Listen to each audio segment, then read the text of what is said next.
మీరు ఎప్పుడైనా hanging gardens of Babylon గురించి విన్నారా? వినకపోతే ఈ వీడియో మీకోసం.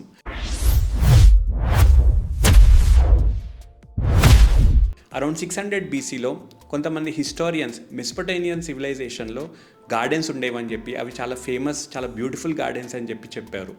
ఆ గార్డెన్స్ పేరు హ్యాంగింగ్ గార్డెన్స్.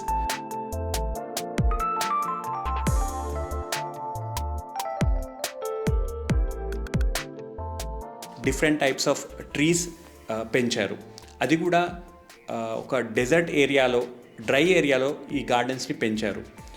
ఈ గార్డెన్స్ నెబుకెడ్నెజర్ అనే ఒక కింగ్ తన క్వీన్ కోసం స్పెషల్గా కట్టించాడు.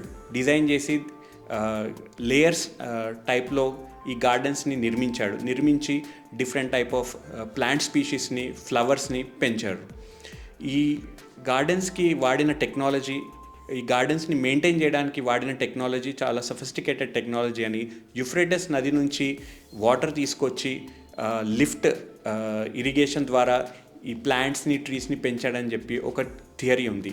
ఎందుకంటే క్వీన్ అంటే చాలా ఇష్టం కింగ్కి. తను పర్షియా దేశం నుంచి వచ్చింది. అక్కడ గ్రీనరీ చూసి అదే గ్రీనరీని మిస్ అవుతుందని చెప్పి తన కోసం ఇలాంటి గార్డెన్ ఒకటి కన్స్ట్రక్ట్ చేశాడని చెప్పి చాలామంది హిస్టోరియన్స్ అంటారు. కానీ ట్విస్ట్ ఏంటంటే ఈ గార్డెన్ ఉన్నట్టు ఆర్కియాలజికల్ ఎవిడెన్స్ అయితే పూర్తిగా దొరకలేదు. చాలామంది హిస్టోరియన్స్ ఇది ఉందంటారు, కొంతమంది హిస్టోరియన్స్, ఆర్కియాలజిస్ట్ దీనికి సైంటిఫిక్ ఎవిడెన్స్, ఆర్కియాలజికల్ ఎవిడెన్స్ లేదని చెప్పి ఆర్గ్యూ చేస్తారు. ఏదేమైనప్పటికీ హ్యాంగింగ్ గార్డెన్స్ ఆఫ్ బాబిలోన్ని 7 వండర్స్ ఆఫ్ ఏన్షియంట్ వరల్డ్గా అంటారు. Thank you.